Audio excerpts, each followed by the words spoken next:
Hi. Guess what? Gotta tell you something else that's really messed up about humans and really cool about psychology. Ready for it? Your type is part of what makes you fucked up. But it's not your fault. Here's why. I apologize for my swishy chair. Here's why. Two reasons. One, Freud, and two is Darwin. Two great men who sort of thought the same thing, but from slightly different perspectives. And fingers crossed, I actually hope Darwin was less fucked up than Freud, because for those of you that don't know, Freud decided he was a good person to be his daughter's therapist. Now, in his defense, there weren't really any other therapists at the time, but damn, that girl, sucks for her. Anna Freud, look her up. She also had some interesting theories, but I've never been able to read through them without thinking, oh my God, you told your dad about your sex dreams? Moving on, why your type makes you fucked up. So, there's, Freud, Darwin, and for both of these reasons, when you stick to your type and think, well, I'm just self-aware, you're really self-limiting and probably doing yourself a disservice, and you should look into it and date outside your type. Why? Here you go. So, we all seek the familiar, the comfortable. As it turns out, there's a lot of research that shows that you are likely to date or marry or be in a relationship with someone who is your opposite sex gender of your parents, so who is like your opposite sex parent. If you are a woman, you are likely to be involved with someone who is like your father, and if you are a man, like your mother.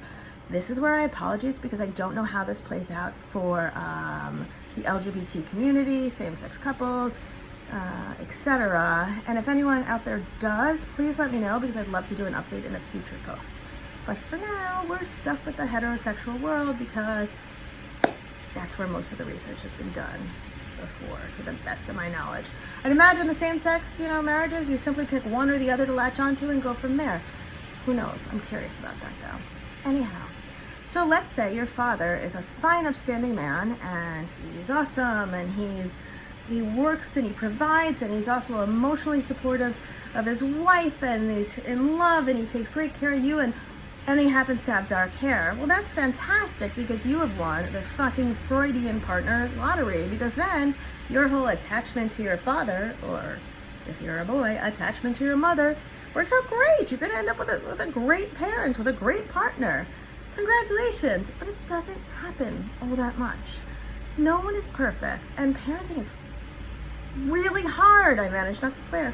Parenting is really hard, so more often what happens is whatever the flaw in your parent is, you will find a man or a woman with a similar flaw. So if your dad was a philanderer, oops, maybe you're with a philanderer. If your dad was kind of irresponsible with money and really like gambling, odds are your husband is gonna be similar.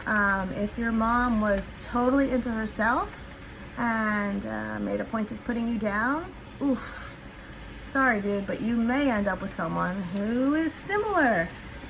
And it's unconscious and it's subconscious, and so it's not just the dark hair and tan skin and shiny exterior you're attracted to, it's also that underlying stuff. So what does Darwin contribute to this? Because yep, he plays a part too. All right, so if you are a caveman and you are out with your cave people, what's the best way to establish safety? Best two ways. So one is you have a lot of kids, cave babies, caveman babies, cave people, cave little people, so that you can sort of further your genetics. Why? Well, because if you have someone that looks like you and can fight with you, then you're a bigger tribe, and therefore you can better defend yourself. Now, I said something that was very important there. I said the word looks like you. Why is that important? Well, if you look like me, chances are we carry the same genetic code. Not the caveman thought of genetic code, but go with me on this one. And therefore, you have the same interests as I do. So, how do we choose our partners? In this day and age, fortunately, we have, interracial marriages and, biracial beautiful babies and I'm sure there's ugly babies too, because there's always ugly babies. Shh, don't tell anyone I said that. But the point is, we have expanded beyond that because we have the comfort of the modern day society. We're not in a third world country. I don't even think there are third world countries anymore. We're not fighting to survive, and therefore it's okay to date someone or marry someone who looks less safe. Does that sound racist? Absolutely, and it kind of is. It's not only racist, but it's also xenophobic. Fear of strangers, for those of you that didn't remember that from the SATs, but I like that word.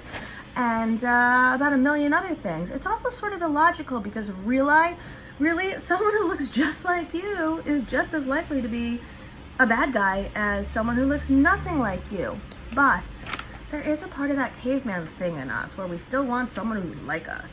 Why? Well, if you think about it, in a dark alley with poor vision and lots of rain and stuff and you can't see and it's sort of scary and like a haunted house type thing, someone who looks like you, so same skin color or eye color or even is dressed similarly or same socioeconomic status, those people should be, according to Darwin, environmental biology, environmental psychology, biological psychology, those people should be more likely to have the same interests. And one of the underlying interests in this case would be to keep